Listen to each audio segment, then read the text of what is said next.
Let's also go across to Brigadier Hemant Mahajan, who's also with us now on the broadcast. Brigadier Mahajan, good morning. To begin with, how do you see this report that's come out? It, of course, is an annual affair, but it particularly talks about two aspects. One, of course, what it calls is a cycle of risk that is there because of escalations that are there between India and Pakistan often. And the other part of it, of course, is more worrying in terms of China, because both nations, of course, still in an eyeball-to-eyeball confrontation in various areas of the LAC.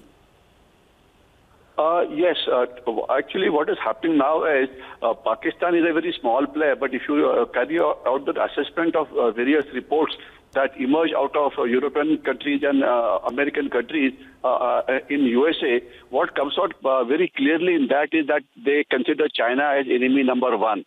And if you see, even the presidential candidates like Brig Hemant and all have been talking about China, and they say they're going to be tough if she gets elected as the president of USA in due course. So very, very clear that for the Western world and USA in particular, China is enemy number one. And as far as India is concerned, they know it very, very well that India is one country which can counter China on the Indo-China border as well as in Asia. So therefore, India and America and the Western world become natural partners. That is one issue. Secondly, the relationship these days at international level are based on mutual interest. And there's a fair amount of mutual interest both the countries have. India, of course, wants to modernize its armed forces.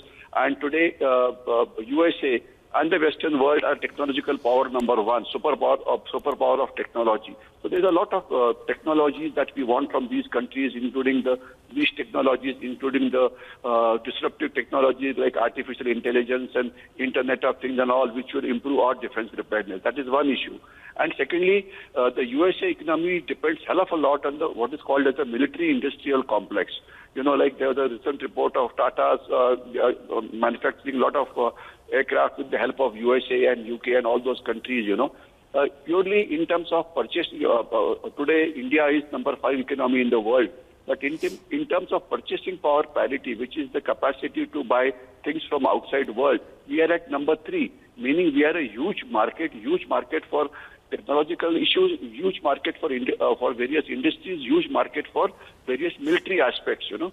So therefore, the USA military industrial complex wants to get closer to us, and in this our Make in India kind of a things, you know, there are reports that this medium, they are going to give us aircraft for our medium combat aircraft. They are thinking of manufacturing some aircraft inside India, etc. So therefore, there are a lot of areas in which the two countries can cooperate and ensure that our comprehensive national power grows, thereby we being able to counter China. So that is one issue. And second issue is there is the intelligence of USA is of a very high quality, especially the technological intelligence, you know. And that is where it will be of lot of use to us, because we are in 2023 and 2024 are going to be the election years. And there are a lot of countries, especially China and Pakistan, which do not want the present government to last. So essentially, Mahajan, you see this perhaps also aimed at a domestic audience in the United States of America. Thank you for joining us on the broadcast, Brigadier Mahajan.